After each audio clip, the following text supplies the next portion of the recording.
Christmas Eve was supposed to be the happiest night of my life. My wedding was only 3 weeks away. The venue was booked, the invitations had been mailed, and both families were gathered at my parents' house for our annual Christmas celebration. Everyone kept telling me how lucky I was. "Ethan adores you," my mother said. "You two are perfect together," my aunt added. I smiled politely. If only I had known what was happening behind my back. Around 9 o'clock, my father asked me to find Ethan for family photos. I checked the living room, the kitchen, and the backyard. Nothing. Then I noticed the basement door slightly open. As I walked closer, I heard laughter, a familiar laugh, my sister Vanessa's, followed by Ethan's voice. Something felt wrong. I stepped down the stairs quietly, and then I saw them. Ethan had his arms around Vanessa. They were kissing, not a misunderstanding, not a friendly hug, a kiss that looked practiced, comfortable, familiar. For a second, everything around me went silent. The Christmas music upstairs disappeared. The voices vanished. Even my heartbeat seemed to stop. Neither of them noticed me standing there. Then Vanessa laughed. "3 more weeks," she said. Ethan smirked. "I know.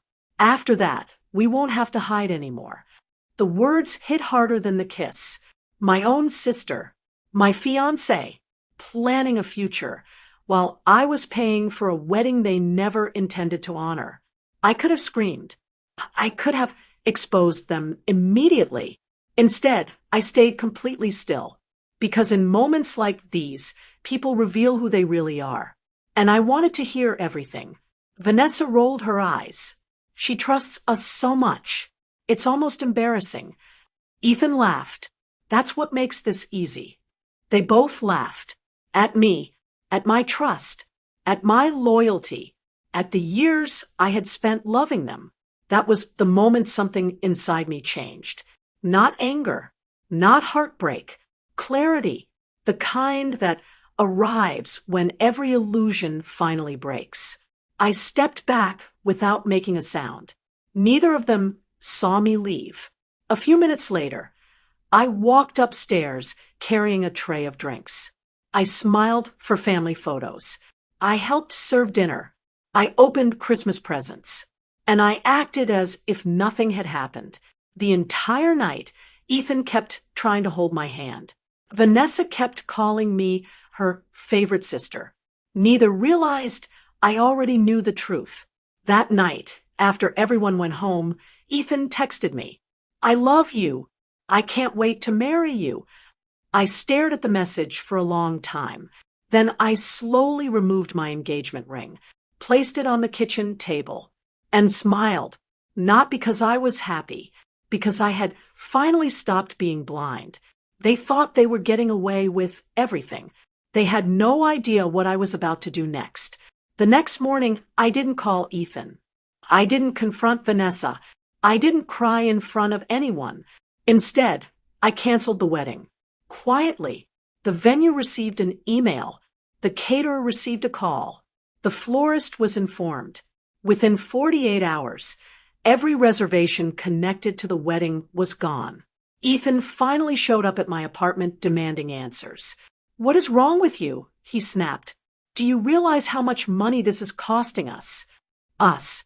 That single word told me everything. Not once did he ask if I was okay. Not once did he ask why I had canceled. I simply handed him a printed photo. A security camera near the basement stairs had captured more than enough. The color drained from his face. For the first time, he had nothing to say. Then came Vanessa. She cried. She blamed loneliness. She blamed confusion.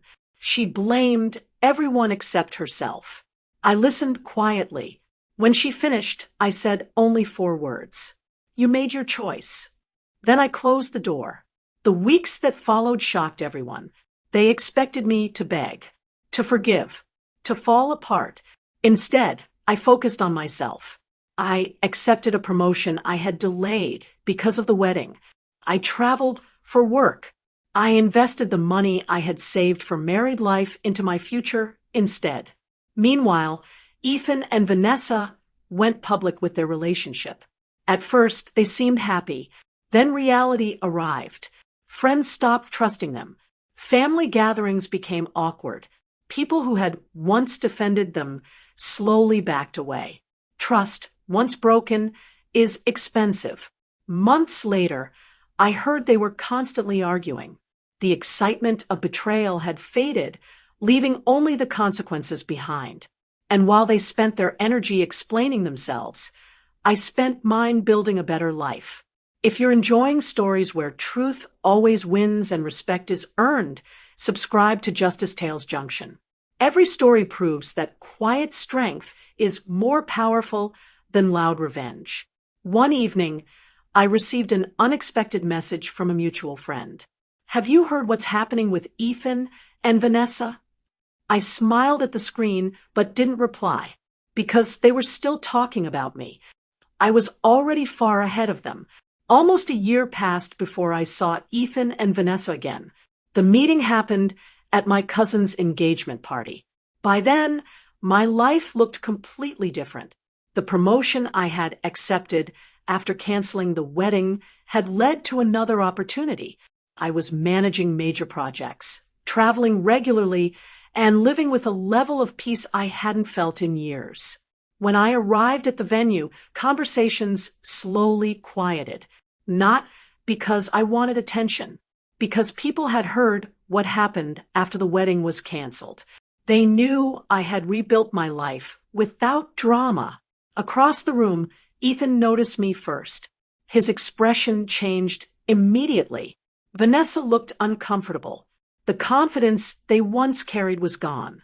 During dinner, relatives naturally gathered around me, asking about my travels and career. I answered politely and kept the focus away from myself. Then someone casually asked Ethan how things were going. The silence that followed said more than words. A few people exchanged looks. Everyone already knew. The relationship that began with lies had ended months earlier. Neither of them had expected the consequences to last so long.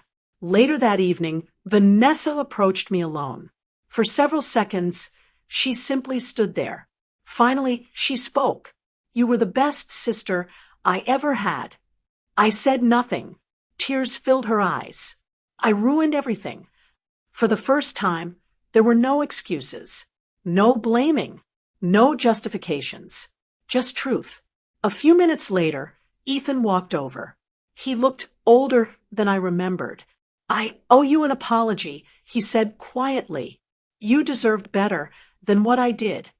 I nodded, not because his apology fixed anything, but because accepting reality was his responsibility, not mine. "You're right," I replied calmly. "I did deserve better." Neither of them knew how to respond. They seemed to expect anger or bitterness. Instead, I gave them peace, because I had learned something important. The greatest victory isn't watching people fail. It's reaching a point where their choices no longer control your happiness. As I left the party, I looked back one final time. The two people who had once laughed behind my back now stood in silence, facing the consequences of decisions they thought would never catch up with them. I walked to my car, feeling lighter than ever. They thought I was weak because I stayed quiet. They didn't realize I was simply busy becoming strong. Lesson: betrayal can break your heart, but it can also open your eyes. The best response to betrayal isn't revenge, it's growth. Success speaks louder than anger, and peace is the ultimate victory.